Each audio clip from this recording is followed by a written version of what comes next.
It's equally valuable. Yes. 1 2 1 2. And you don't stop. And you don't stop. The ZRO Hour is back. Yeah. And this is back. E-Day. Alexi F is back in the scene. In the scene. What's going on, baby? Yo, we got a crazy special guest on the show tonight. What's up? Historical moment for the ZRO Hour. Don't want to say history too much, but historical moment for the ZRO Hour. Yes. I got my man, MCMI. People call me Milk. Yo, what up, Milk D? What's going on? How's everything? Yo, everything is swell, B.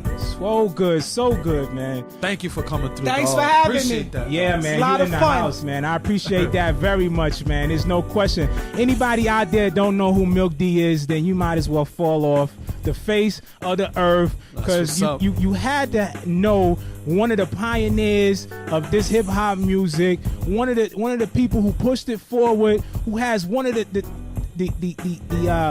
forever tracks in hip hop. Yeah. Yo, Top Billin. I mean, one of the most sampled What more can joint. I say? Exactly. I mean, we talking about, yo, Top Billin is like a breakbeat now, man. Yeah, absolutely. You can put it in that category. That's definitely gonna go down as one of the classics. Yeah, though. man. It's a classic already. You know what I'm saying? No question. I mean, like in Piece of Present, any one of them kind of beats the same thing. People go back to that Top Billin joint, man. I just want to take a minute because I know everybody asks you questions about this joint. But I'm a fan, so I gotta ask you, because it's my first time meeting you and seeing you in person, and ask you these questions. Yeah. But I want to know, how did Top Billin come together? I mean, was y'all just messing around in the studio? Was it produced by Giz and you, or it's like King of Chill or somebody outside? King of Chill. All right. No, actually, it was me. I made. If you're talking about the beat and the actual rhymes, that pattern. was me. That's the right. pattern, I made the pattern. Okay. I was in the studio in my basement. This like in 1985. Okay. And I was working on a remix for Light song "Take It Light." Yes. Which was the B-side to "I Cram to Understand You." Yes, love and that. I was making the beat, trying to fit that beat to those lyrics from Take It Light. Yes. And then I just started writing like I was feeling it. I wrote it, I put it down. Okay. Now, I did the beat and I did the rhyme, but I didn't really understand what it was until I let Daddy-O hear it. And then Daddy-O went in and mixed it. We mixed it together and stuff.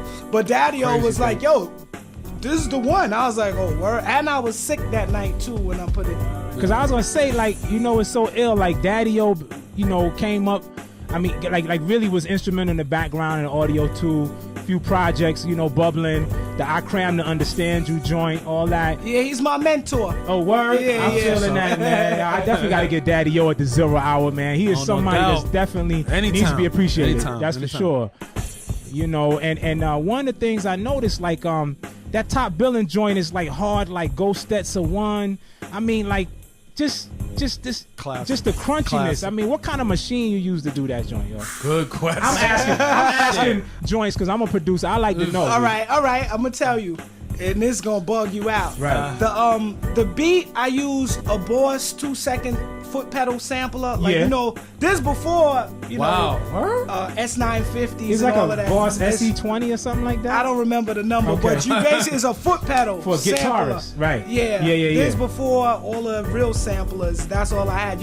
Once you unplug it, the sample's going. No doubt. I used that, and I used a Roland 707 to trigger it. Yeah. And it Now was we talking. 707.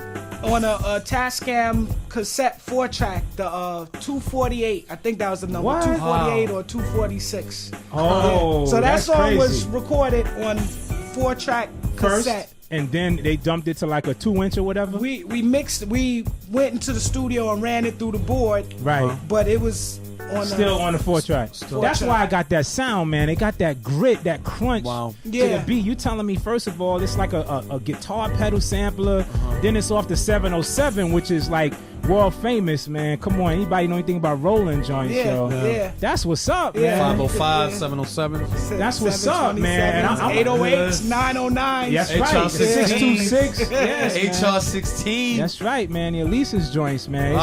I used those that's crazy. too. I used to use the Word. HR16s, Okay, that's what's I did up. the SP12. light Shut the F Up with the HR16. HR16, What? word? Okay. Oh, now I gotta go back and listen to these joints, man. I mean, I trained on a lot of them joints. Really get me like established and understanding how to sequence and make drum patterns and stuff like Some that. with those touch sensitive buttons. Yeah, Like, man. you could get your Yeah, man, that's what's up. That's what's up. Yo, man, when Audio 2 came through the scene, I'm not familiar with many other artists that had like their family directly involved. You know, like your dad was instrumental behind the scenes of things, and you know, am I right that he basically had the label first priority? Yeah, well, what happened is my first record came out in 1984. It was a Christmas record. Right. And that came about because my father saw how serious I was. Like, he's the type of person, he's an entrepreneur, and he always waits to see if we're serious about something before he get start involved. putting the energy. That makes So sense. when he Makes saw sense. me on my grind and my hustle, he introduced me to a friend of his who had a label, and we put out the first record on his friend's label. Okay. Because he was a promoter back in the days. Okay. He had all the clubs in New York on Smash. Nice little push. So, you know, being Thanks, that it Dad. was on his friend's label, Duh. we were really doing all of the promotion and marketing ourselves. Right. So it got to the point where it was like, yo, we might as well do our own label. Yeah, Right, And that's right, what we did. Oh, But that's yeah. where it all came from. That right there is pioneering, and you know, a lot of people didn't really have their labels at that time, man. Yeah, it wasn't as To have a as label at that popular. time. Yeah, Not exactly. like now. With the wax Everybody and has a everything, it label. was a big deal, man. Yeah, It was a big because you deal. had to manufacture. Big ups We- to disc makers. Yeah, and that's where we got impressed too. We gave away like 50,000 singles before. What? Wow. Yeah. And Okay. you know, that was $1 each back then. Yeah, man, Ah. for the vinyl too. Yeah, for the vinyl. Whoa. So That's crazy. and that was all That coming was an from my expensive father's business job. card, is what that was. Yeah. So What? You know? yeah. That's what's up, man. Word, the Yeah, wax, I'm the feeling wax. that. I'm feeling that, man. Yo, so you know, what's up with Giz nowadays, man? What's up with him? He's still in the business? Giz He on the is chilling. side? He's mixing. Okay. You check out a lot of the artists out. Lupe Fiasco. Oh, Daddy okay. McCain, he mixes. Okay. He mixing that? Word? Yeah, Okay. Okay, that's what's up, man. That's what I'm talking about. Wow. Yeah, man. And you know, like during your journey and stuff, man, y'all, Audio 2 dropped 3 albums, am I correct? We dropped 2 albums, Uh-huh. and there's a black album that was never released, Okay. which I get a lot of requests for. I'm going Word. to put it up on the website. Okay. And I have Oh, one that's what's up. solo album on American. That was an American records of Rick Rubin, right? Yes. And it had that joint Spam on it. Spam, with the Beastie Boys. Get Off My Log. Yep. Get off my log. Yeah, that was my joint. Yes. yes, man. Yeah. What More Can I Say was the first album. That was the album Yes. with Top Billin and I Don't Care. Yes, And yes. some other Wow. the questions. The second Yes. album was called I Don't Care, the album, and that had I Get the Papers. Right. On the road again. Definitely. Yeah, man. And back to First Priority, yo. One of my favorite cassettes. I got cassettes, people. Still, Of course. Cassettes. Okay. My favorite cassettes. The First Priority Music Family jump. Basement Flavor. That was my joint. And it keeps them well, dude. They're in a nice little corner, Nice all little polished rack up. and Yeah. everything. Yeah, man. Yeah, that was a joint. The Yeah. the That was- Basement that was a Flavor. joint, man. That had Many Styles. That's right, Many I'm Not Styles. Having It with Light and Yep. Positive. Yep. Tramp. That's right. Yeah, you and Positive K. That's right. Yeah, a lot of Yep, people yep, don't yep. know that one. Missy Me was on it from Missy Me, Toronto. And matter of fact, Soul Shot. yeah, like I was gonna say, like Missy Me, like I didn't hear about any MCs from Canada.